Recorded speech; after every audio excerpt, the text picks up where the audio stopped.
특전사 707 특임단 여군들이 행군을 하고 있었고 갑자기 전자발찌를 찬 성범죄자가 여군들의 신체를 만지며 희롱하고 그것에 분노한 특전사 대위 여군이 범죄자를 제압하면서 생기는 이야기입니다. 영상 시청 전에 구독과 좋아요 부탁드립니다. 저희에게 큰 힘이 됩니다. 2024년 10월 26일 새벽 4시 경기도 광주시의 동쪽 하늘이 희미하게 밝아오기 시작할 무렵 45번 국도 위를 묵묵히 전진하는 그림자 무리가 있었다. 대한민국 육군 최정예 특수전사령부 제707 특수임무단 100호 부대 소속 여군팀 2호였다. 팀장 이하늘 대위를 선두로 한 5명의 팀원은 25kg이 넘는 군장을 메고도 흐트러짐 없는 대열을 유지하며 어둠 속을 걷고 있었다. 이번 행군은 단순한 체력 단련이 아니었다. 적진 침투 및 퇴출 시 발생할 수 있는 모든 상황을 가정한 40km 전술 무장 행군. 그들의 어깨를 짓누르는 것은 군장의 무게뿐만이 아니었다. 세계 최고 수준의 대테러 부대라는 자부심 그리고 국가급 전략 자산이라는 무거운 책임감이었다. 팀장 이하늘 대위는 165cm의 크지 않은 키에도 불구하고 다부진 어깨와 강단 있는 눈빛으로 팀 전체를 압도하는 카리스마를 지녔다. 특전부사관으로 임관해 혹독한 경쟁을 뚫고 장교로 재임관, 마침내 707부대 역사상 최초의 여군팀장이 된 입지전적인 인물. 그녀에게 여군이라는 수식어는 거추장스러운 거칠애일 뿐이었다. 그녀는 오직 실력과 결과로 자신을 증명해왔다. 팀장님, 현재 시간 5시 30분. 2차 휴식 지점까지 5km 남았습니다. 팀원들 상태 양호합니다. 부팀장인 윤세아 중사가 낮은 목소리로 보고했다. 헤드셋 너머로 들려오는 그녀의 목소리는 거친 호흡 속에서도 흔들림이 없었다. 알았다. 주변 경계 늦추지 마. 전술 행군은 도로가 아니라 산악 지형에 들어서는 순간부터가 진짜 시작이다. 이 대위의 목소리 역시 평온했다. 그녀의 시선은 새벽의 푸르스름한 안개가 깔린 도로의 끝을 향해 있었다. 단풍이 절정인 늦가을의 산하는 아름다웠지만 그녀에게는 온갖 위협이 도사리는 작전 지역일 뿐이었다. 저격수가 숨어 있을 만한 능선, 급조 폭발물 IED 설치되기 좋은 배수로 차량을 이용한 테러가 용이한 직선도로. 그녀의 뇌는 끊임없이 주변 지형을 분석하고 위험 요소를 식별하고 있었다. 그렇게 30분쯤 더 걸었을까? 팀원들이 남한산성으로 이어지는 산악도로로 진입하기 위해 갓길에 잠시 대기하던 순간이었다. 저 멀리서부터 엔진 소음도 없이 무언가 기분 나쁜 쇳소리를 내며 다가오는 것이 있었다. 낡아빠진 자전거였다. 그리고 그 위에 올라탄 한 남자의 모습은 새벽의 고요한 풍경과 기묘한 불협화음을 이루고 있었다. 남자는 꾀죄죄한 행색에 초점 없는 눈으로 이 대위와 팀원들을 노골적으로 훑어보며 그들 곁을 지나쳤다. 그냥 지나가는 행인일 수도 있었다. 하지만 이 대위의 예리한 감각이 경고 신호를 보내고 있었다. 남자의 눈빛. 그것은 단순한 호기심이 아니었다. 먹잇감을 발견한 포식자의 그것처럼 탐욕과 비틀린 소유욕이 번들거리고 있었다. 위험 요소 식별. 30대 후반 남성 단독 행동. 적의 없음. 단 비정상적 관심 표출. 이 대위는 머릿속으로 상황을 기록하며 팀원들에게 눈짓으로 경계 강화를 지시했다. 남자는 그들 앞에서 속도를 줄이더니 이내 자전거를 멈춰 세우고 길가에 기댄 채 그들을 빤히 쳐다보기 시작했다. 그의 발목에 채워진 검은색 전자발찌가 바지 밑단 아래로 언뜻 모습을 드러냈다. 이 대위의 심장이 차갑게 내려앉았다. 그녀가 가장 우려했던 상황. 통제 불가능한 민간인, 그것도 명백한 위험군과의 조우였다. 고요했던 새벽의 행군길에 보이지 않는 적이 마침내 모습을 드러낸 순간이었다. 남자의 이름은 최철민이었다.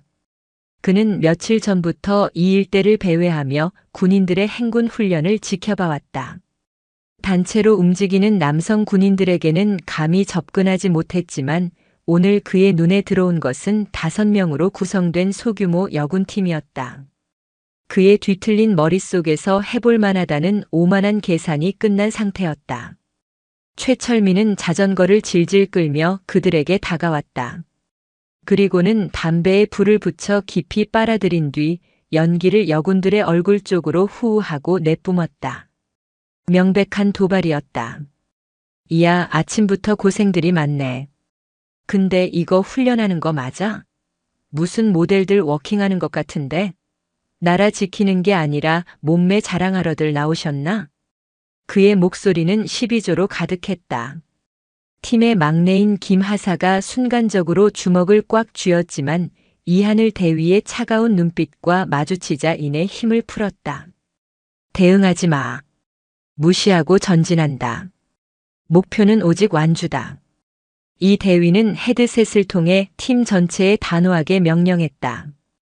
707 부대원에게 가장 중요한 규정 중 하나는 대민 마찰 회피 규정이었다.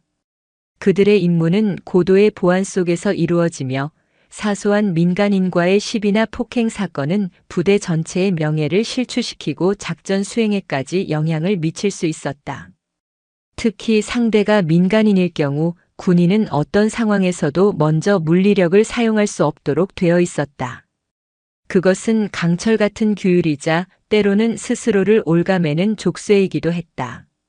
팀원들은 이 대위의 명령에 따라 그를 없는 사람 취급하며 다시 걷기 시작했다. 하지만 최철민은 포기하지 않았다. 그는 자전거를 타고 그들의 옆을 따라붙으며 더욱 노골적인 조롱을 퍼부었다. 무시하는 거야? 와, 군바리들 무서워서 말도 못 걸겠네. 세금으로 월급 받아 처먹으면서 똥폼은 아주 그냥. 야, 너.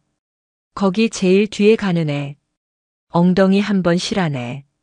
군대 가면 그런 것도 훈련시키나? 그의 말은 이제 성희롱의 영역으로 넘어가고 있었다. 대열 후미를 걷던 윤세아 중사의 얼굴이 굳어졌다. 이 대위의 속은 부글부글 끓어올랐다. 당장이라도 저자의 멱살을 잡고 땅바닥에 내동댕이 치고 싶었다. 자신을 향한 모욕은 참을 수 있어도 목숨처럼 아끼는 팀원을 향한 능욕은 견딜 수 없었다. 하지만 그녀는 리더였다. 그녀의 감정적인 행동 하나가 팀 전체를 위험에 빠뜨릴 수 있었다. 그녀는 분노를 삼키고 이성으로 억눌렀다. 녹음해.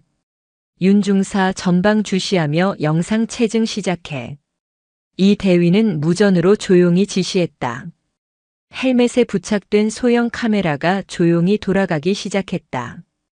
이것이 그녀가 지금 할 수 있는 유일한 대응이자 훗날을 위한 증거 수집이었다. 그 순간 최악의 사태가 벌어졌다. 최철민이 자전거의 속도를 높여 윤 중사의 옆을 스쳐 지나가며 그녀의 엉덩이를 향해 손을 뻗은 것이다. 윤 중사는 반사적으로 몸을 비틀어 피했지만 그의 손끝이 군복 위를 스치는 불쾌한 감촉까지 피할 수는 없었다. 아! 참고 있던 분노가 터져나온 김하사가 짧은 비명을 지르며 그에게 달려들려 했다. 멈춰! 이 대위의 목소리가 얼음처럼 날아와 박혔다. 대열 유지! 아무도 내 허락 없이 움직이지 마. 김하사는 분한 눈물을 삼키며 그 자리에 멈춰섰다. 팀원 모두의 얼굴이 분노와 무력감으로 일그러져 있었다. 자신들이 지난 몇 년간 연마해온 살인적인 전투 기술은 길거리에 양아치 하나 처리하는데 아무런 쓸모가 없었다. 규정이라는 보이지 않는 벽 앞에서 그들은 그저 성추행당하고 조롱당하는 여성일 뿐이었다. 최철민은 그들의 반응이 즐겁다는 듯이 낄낄 웃었다. 그는 자신이 선을 넘었음을, 그리고 그럼에도 그들이 아무것도 하지 못한다는 사실을 확인했다. 그는 만족스러운 표정으로 다시 자전거에 올라탔다. 에이, 재미없는 년들. 계속 그렇게 얌전히들 걸어가셔. 그는 조롱을 남기고는 페달을 밟아 사라졌다. 그의 모습이 시야에서 완전히 사라진 뒤에도 팀원들은 한동안 그 자리에 못 박힌 듯 서 있었다. 이하늘 대위는 굳게 다문 입술 새로 나지막이 은조렸다. 반드시 대가를 치르게 해주겠어. 그녀의 눈빛은 더 이상 군인이 아니었다. 모든 것을 잃더라도 복수를 맹세하는 상처 입은 맹수의 그것이었다. 최철민이 사라진 행군길에는 무거운 침묵만이 내려앉았다. 새벽에 청량했던 공기는 이제 모욕감과 분노의 화약 냄새로 가득 찬 듯했다. 40km 행군의 남은 거리가 천리길처럼 아득하게 느껴졌다. 아무도 입을 열지 않았지만 헤드셋 너머로 들려오는 거친 호흡만으로도 팀원들의 상태를 짐작할 수 있었다. 괜찮습니다, 팀장님. 침묵을 깬 것은 윤세아 중사였다. 직접적인 피해자였던 그녀는 오히려 가장 먼저 평정을 되찾으려 애쓰고 있었다. 임무에 집중하겠습니다. 그녀의 목소리는 미세하게 떨리고 있었지만 이 대위는 그녀의 강인한 정신력을 느낄 수 있었다. 아니다. 미안하다. 내가 지켜주지 못했다. 이 대위의 입에서 나온 것은 질책이나 명령이 아닌 사과였다.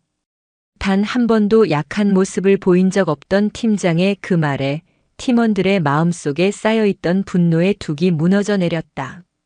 막내 김하사의 어깨가 가늘게 들썩이기 시작했다. 이 대위는 행군을 멈추고 팀원들을 돌아보았다. 그녀는 아무 말 없이 그들의 군장을 하나하나 바로 잡아주고 흐트러진 헬멧 끈을 다시 매주었다. 그것은 단순한 행동이 아니었다. 너희는 혼자가 아니다. 우리가 함께다라는 무언의 위로이자 다시 일어서자는 약속이었다. 행군 계속한다. 하지만 지금부터는 훈련이 아니다. 실전이다. 저자는 이제 우리의 적이다. 그리고 우리는 적에게 등을 보이지 않는다. 고개 들어. 우린 707이다.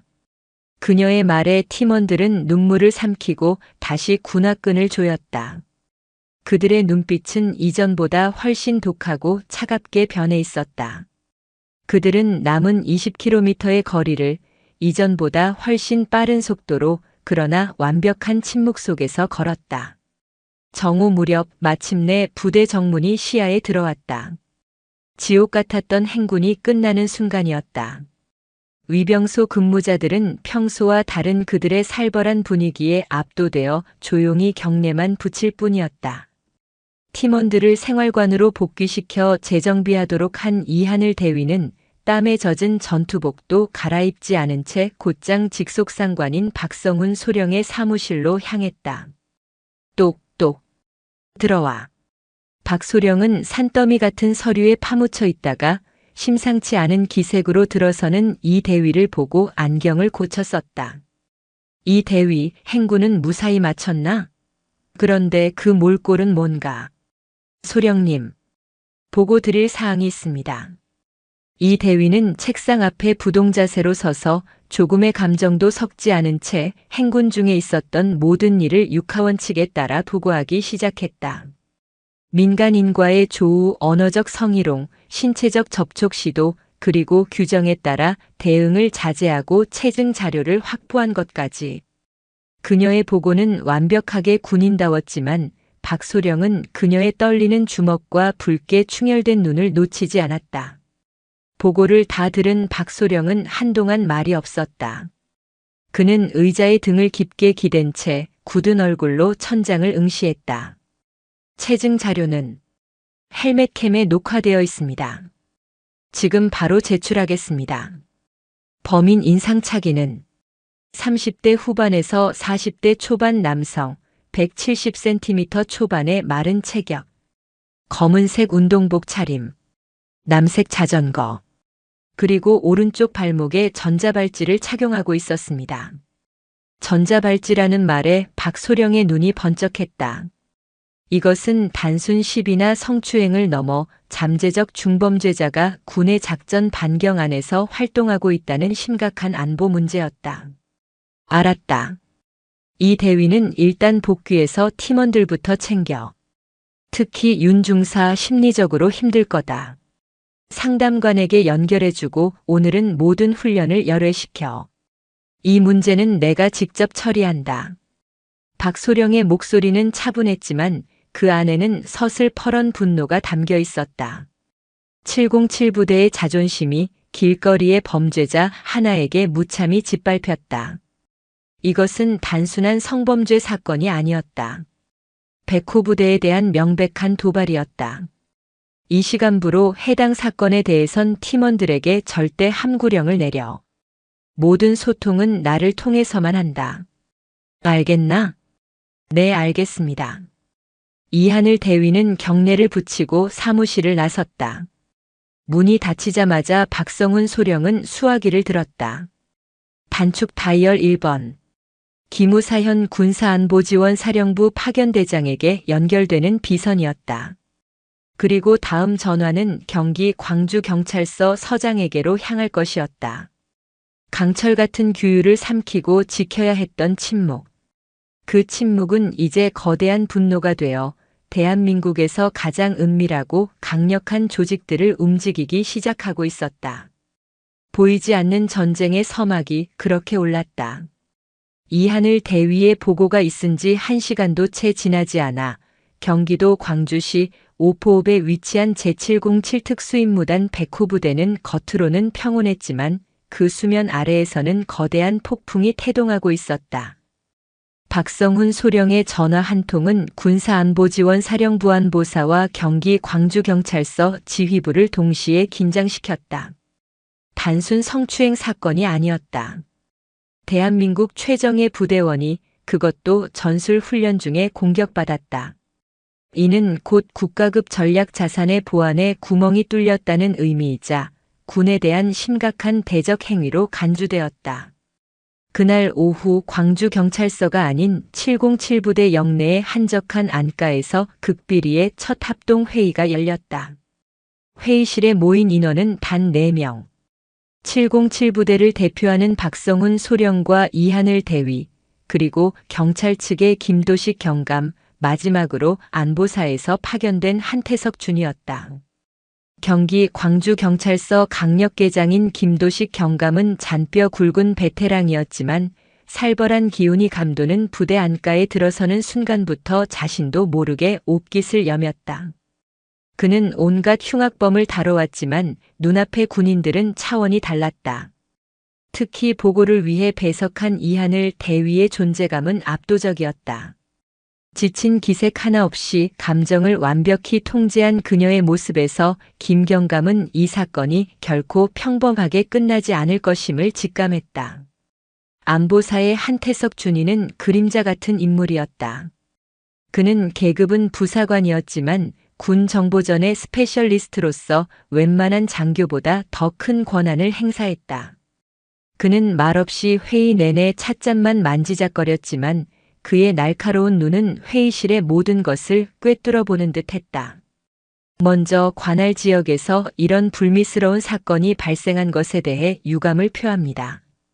김경감이 먼저 입을 열었다. 하지만 변명은 않겠습니다. 지금부터는 잡는 게 중요합니다. 저희가 가진 모든 정보망을 동원하겠습니다. 박성훈 소령이 고개를 끄덕이며 입을 열었다. 김경감님, 이 자리는 책임을 묻는 자리가 아닙니다. 작전을 위한 자리입니다.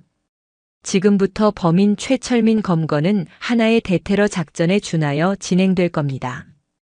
저희는 경찰의 수사력과 저희의 정보 자산을 결합해 이 보이지 않는 전선에서 반드시 승리해야 합니다.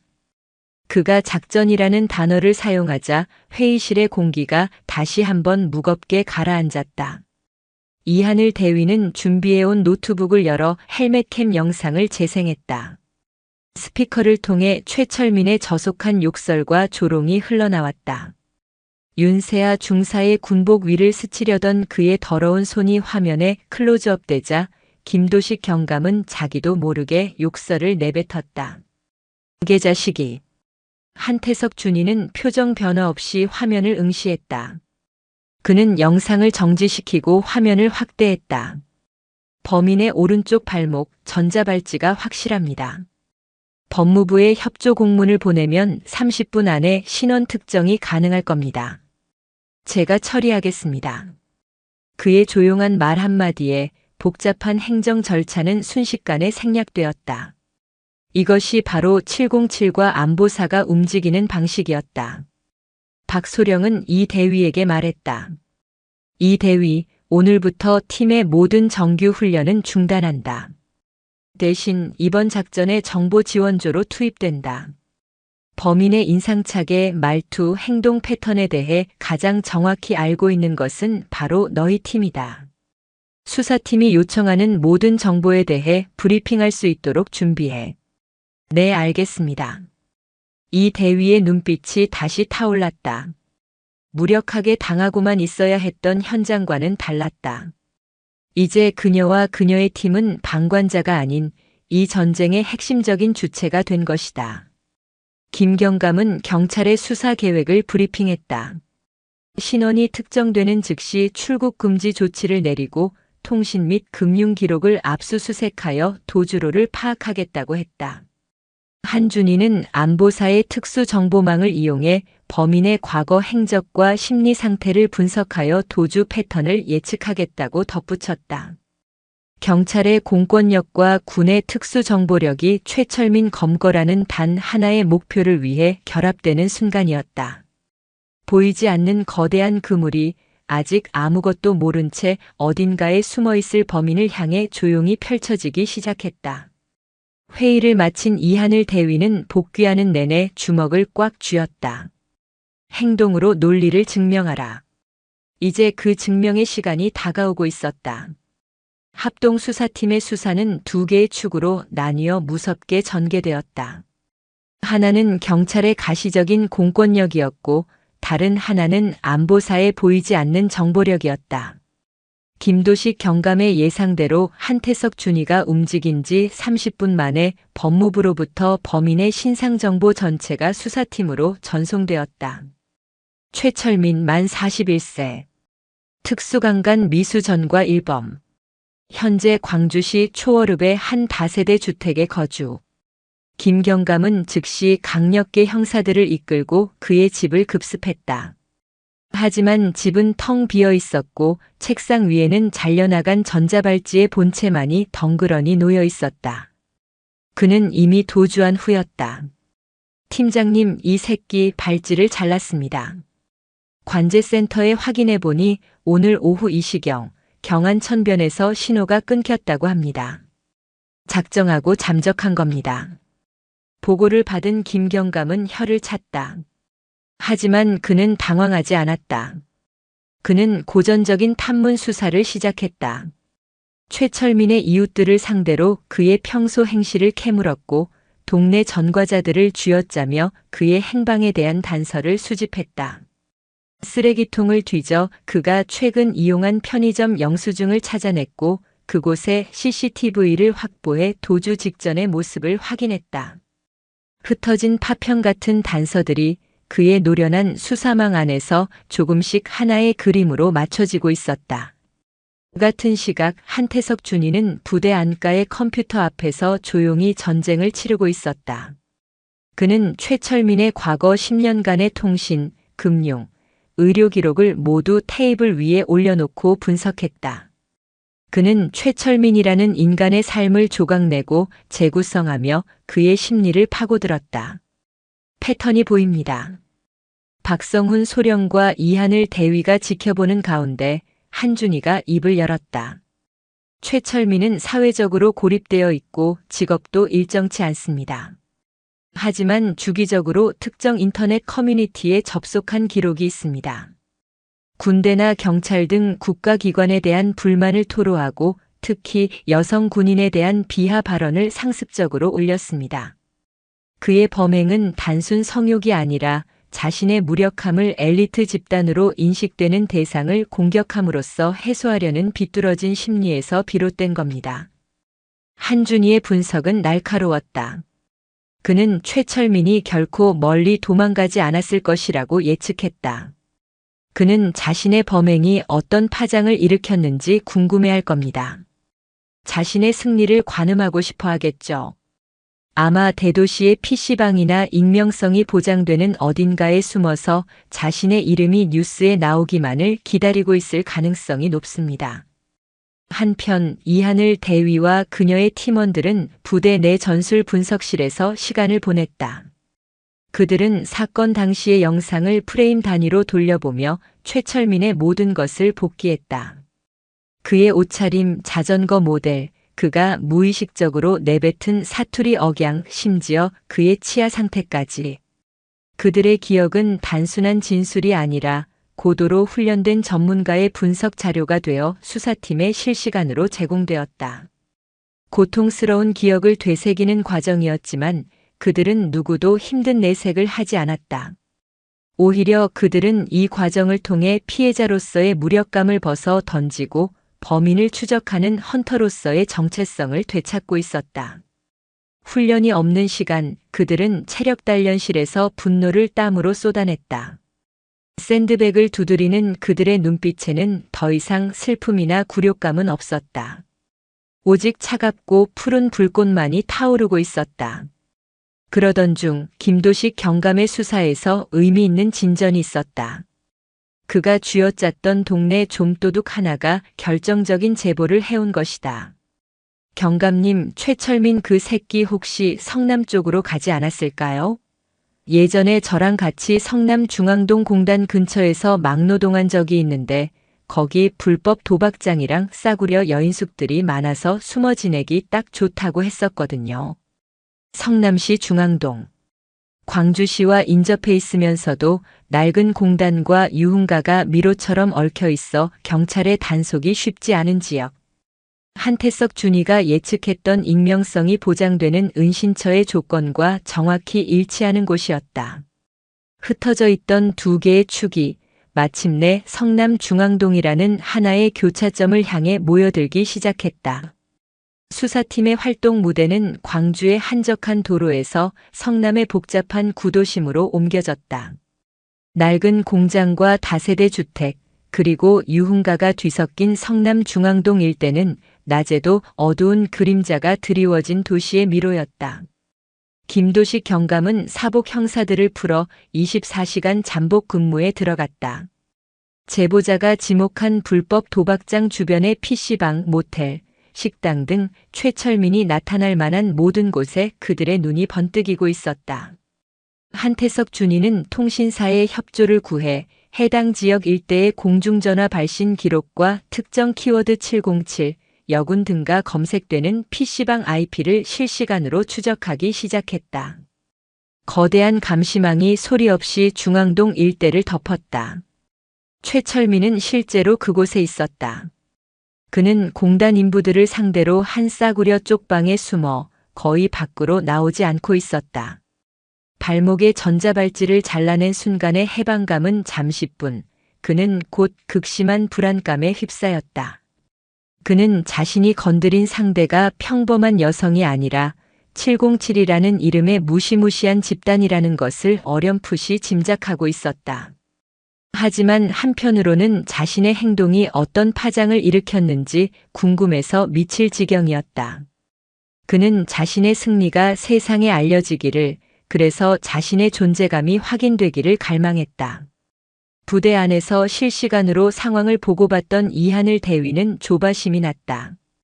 범인이 특정 구역 안에 있다는 것을 알면서도 그가 모습을 드러낼 때까지 마냥 기다려야 한다는 사실이 그녀를 미치게 했다.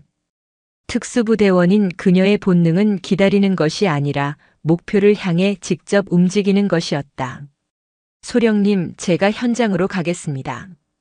그녀는 박성훈 소령을 찾아가 간청했다. 범인의 최근 모습은 CCTV에 찍힌 것이 전부입니다. 변장했을 가능성도 있습니다.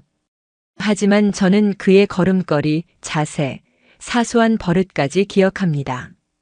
수많은 인파 속에서도 저는 그를 찾아낼 수 있습니다.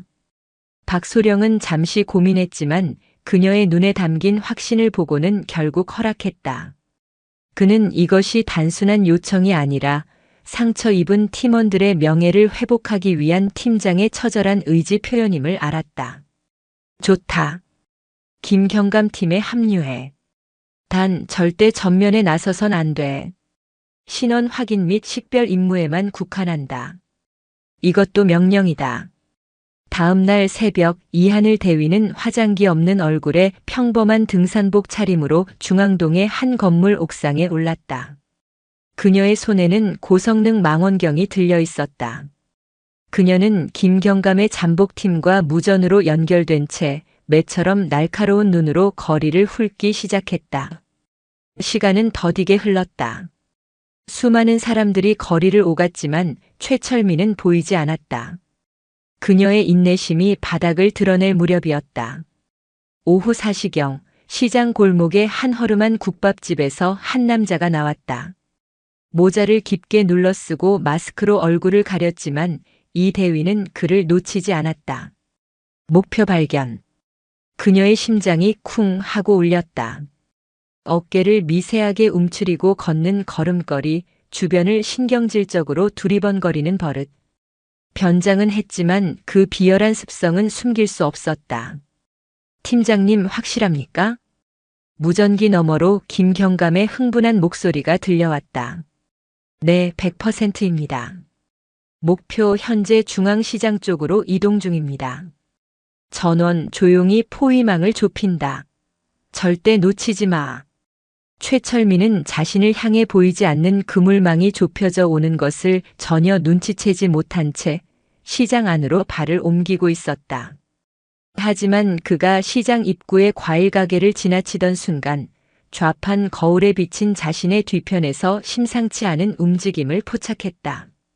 사복을 입었지만 그들의 다부진 체격과 날카로운 눈빛은 평범한 행인이 아니었다. 걸렸다. 최철민의 얼굴이 하얗게 질렸다. 그는 뒤도 돌아보지 않고 인파 속을 헤치며 미친 듯이 달리기 시작했다. 놓쳤다. 범인이 눈치챘어. 잡아.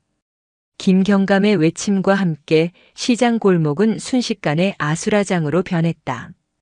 조용하던 수면 아래의 전쟁이 마침내 시끄러운 시가 추격전으로 폭발한 순간이었다. 잡아. 중앙시장 2번 게이트 방향.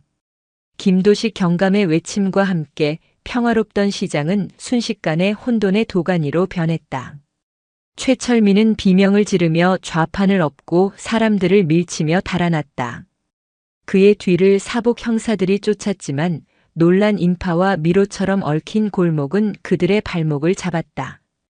건물 옥상에서 이 모든 상황을 지켜보던 이하늘 대위는 망원경을 내렸다.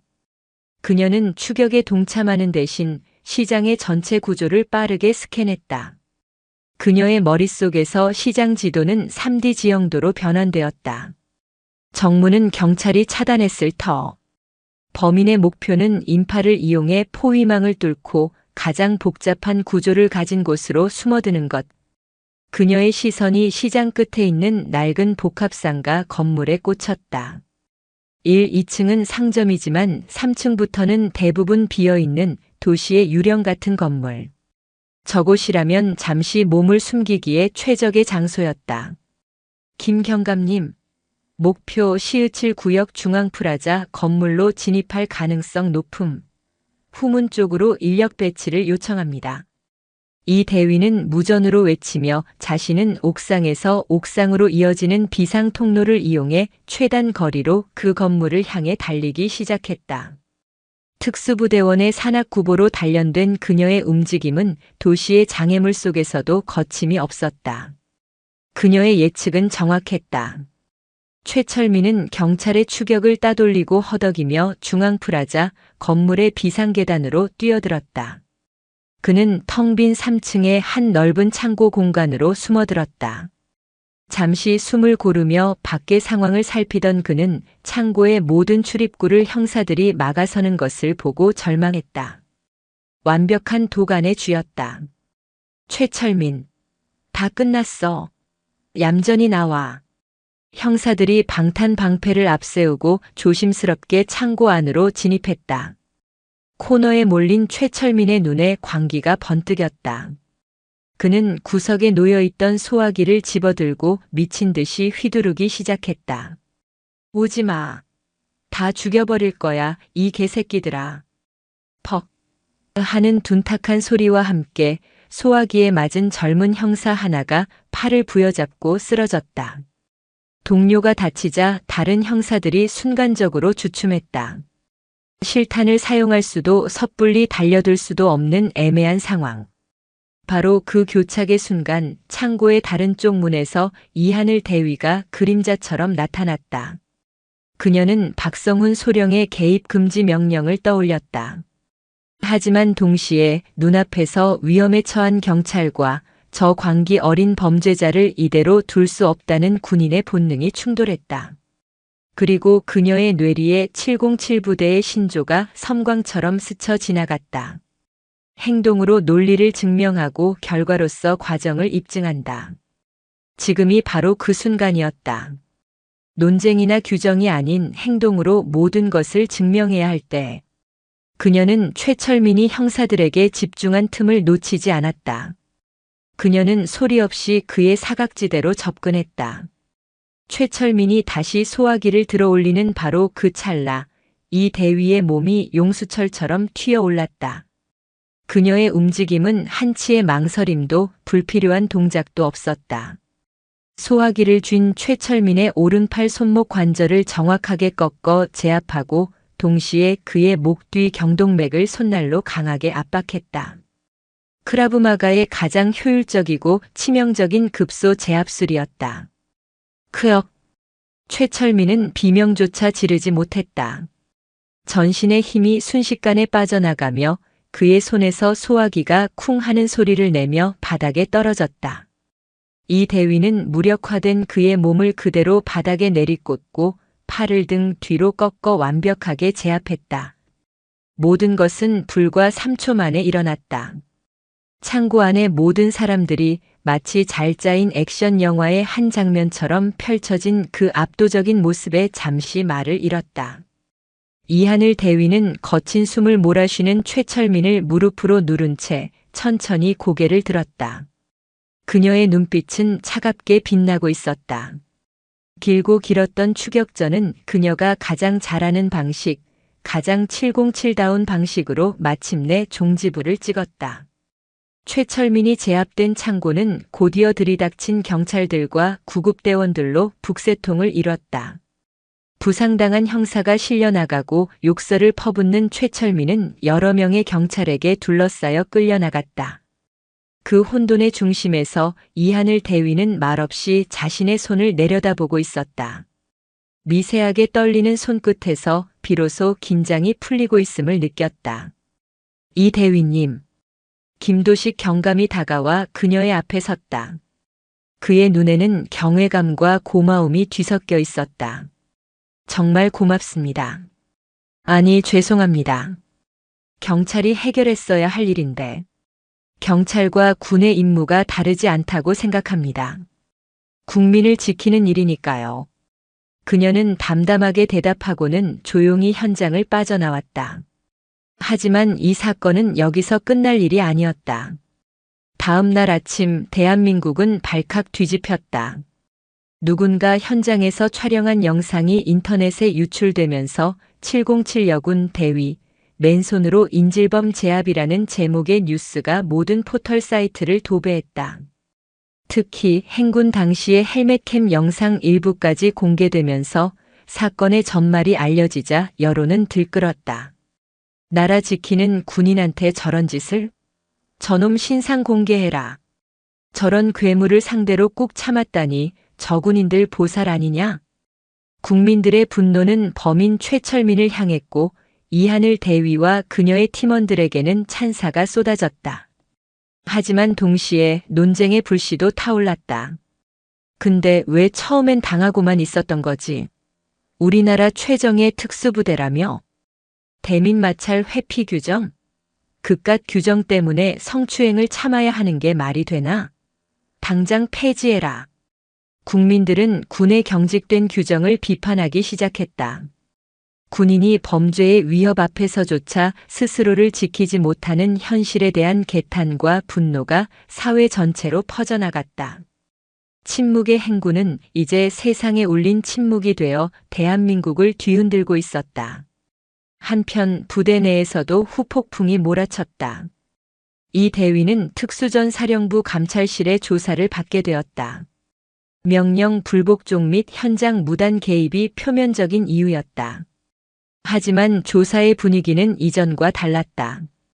감찰관들은 그녀를 질책하기보다는 당시의 판단 근거와 상황에 대해 세밀하게 질문했다. 박성훈 소령과 김도식 경감, 한태석 준이는 조사의 참고인으로 출석해 그녀의 행동이 현장에서 동료 경찰의 생명을 구하고 추가 피해를 막기 위한 유일한 선택이었음을 강력하게 증언했다. 국민적 여론 역시 그녀의 편이었다. 결국 감찰실은 상황의 긴급성과 결과를 참작하여 징계 없이 서면 경고로 종결한다는 결정을 내렸다. 사실상의 무죄 판결이었다.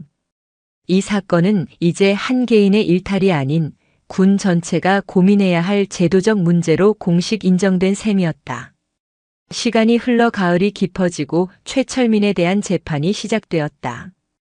그는 법정에서도 조금도 뉘우치지 않고 오히려 자신이 사회적 차별과 군의 위압적인 태도 때문에 우발적으로 행동한 피해자라며 궤변을 늘어놓았다. 하지만 그의 궤변은 증인석에 선 이하늘 대위와 그녀의 팀원들 앞에서 산산이 부서졌다. 그들은 흠잡을 데 없는 정복 차림으로 한치의 흔들림 없는 자세와 목소리로 증언에 임했다. 그들은 피해자로서 감정에 호소하는 대신 군인으로서 자신들의 임무가 어떻게 방해받았으며 군의 명예가 어떻게 실추되었는지를 건조하고 논리적인 언어로 조목조목 설명했다. 당시 피고인의 행동은 단순한 성희롱을 넘어 전술 행군 중인 군 부대의 작전 능력을 현저히 저하시키고 지휘 체계를 무력화시키려 한 명백한 이적 행위에 준한다고 판단합니다. 이하늘 대위의 증언은 법정 전체를 숙연하게 만들었다. 그녀는 이 사건을 개인적인 성범죄가 아닌 국가 안보에 대한 위협으로 규정했다. 그녀의 증언을 듣던 배심원들의 표정이 굳어졌다. 마지막 공판일. 검사는 법이 허용하는 최고 형량을 구형했다. 피고인은 우리 사회 가장 약한 곳을 파고드는 하이에나와 같으며 국가를 위해 헌신하는 군인을 조롱하고 능욕했습니다. 이는 우리 공동체 전체에 대한 도전입니다. 법의 이름으로 가장 준엄한 심판을 내려주시길 바랍니다. 마침내 재판장의 선고가 내려졌다. 피고인 최철민에게 성폭력 범죄 처벌 등에 관한 특례법 및 군용물 손괴, 특수공무집행방해 치상 등의 혐의를 모두 인정하여 징역 18년을 선고한다. 중형이었다. 재판장은 판결문을 통해 국가 방위의 의무를 수행 중인 군인에 대한 어떠한 형태의 위협이나 모욕도 결코 용납될 수 없으며 이는 민주사회의 근간을 흔드는 중대 범죄라고 이례적으로 판결 이유를 상세히 설명했다. 방청석에서 판결을 듣던 이하늘 대위와 팀원들은 조용히 서로의 손을 맞잡았다. 길고 길었던 법정 다툼이 끝나는 순간이었다. 법정을 나서는 그들의 어깨 위로 늦가을의 햇살이 따스하게 쏟아져 내렸다. 고지를 점령한 승리자들처럼 그들의 얼굴에는 비로소 옅은 미소가 번졌다. 이하늘 대위 사건은 군과 사회에 지울 수 없는 족적을 남겼다.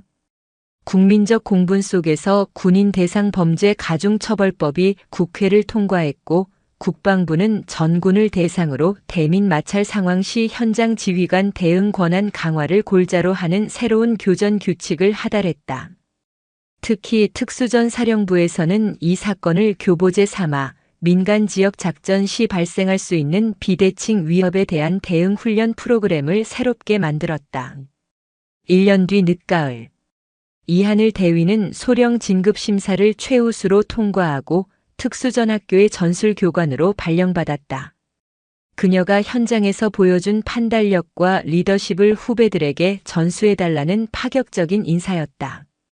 특수전학교의 한 산악훈련장. 이하늘 소령은 팔짱을 낀 채 후배 장교 후보생들의 비대칭 위협 대응 훈련을 지켜보고 있었다. 남군과 여군이 섞인 한 훈련팀이 행군을 하던 중 민간인으로 위장한 교관이 나타나 시비를 걸었다. 훈련팀의 젊은 팀장은 당황하지 않고 새로 개정된 매뉴얼에 따라 침착하게 경고하고 팀원을 시켜 체증을 시작했다. 위장 교관이 달려들어 물리적 위협을 가하는 순간 팀원들은 약속된 플레이처럼 일사불란하게 움직여 그를 완벽하게 제압했다. 1년 전 자신들이 겪어야 했던 무력하고 끔찍했던 상황이 이제는 완벽한 전술의 한 페이지로 완성되어 후배들에게 전수되고 있었다. 그 모습을 지켜보는 이하늘 소령의 입가에 자랑스러운 미소가 번졌다. 훈련이 끝난 뒤 한 여군 후보생이 그녀에게 다가와 수줍게 물었다. 소령님, 저희도 소령님처럼 강한 군인이 될 수 있을까요? 이하늘 소령은 그 후보생의 어깨에 손을 올리고 저 멀리 펼쳐진 산 능선을 바라보며 말했다. 강하다는 건 부러지지 않는다는 뜻이 아니야. 부러지더라도 다시 일어서서 앞으로 나아가는 힘을 가졌다는 뜻이지. 너희는 이미 충분히 강하다. 그녀는 1년 전 분노와 굴욕으로 걸어야 했던 그 길을 떠올렸다. 그 침묵의 행군은 끝났지만 그녀의 행군은 아직 끝나지 않았다. 이제 그녀는 혼자가 아닌 자신이 길러낸 수많은 후배들과 함께 더 단단하고 새로운 길을 걸어갈 것이다. 하늘은 더없이 높고 푸르렀다. 저 멀리서 새로운 행군을 시작하는 후배들의 힘찬 함성이 바람을 타고 들려오는 듯 했다. 영상이 유익하셨다면 구독과 좋아요, 댓글까지 부탁드리겠습니다.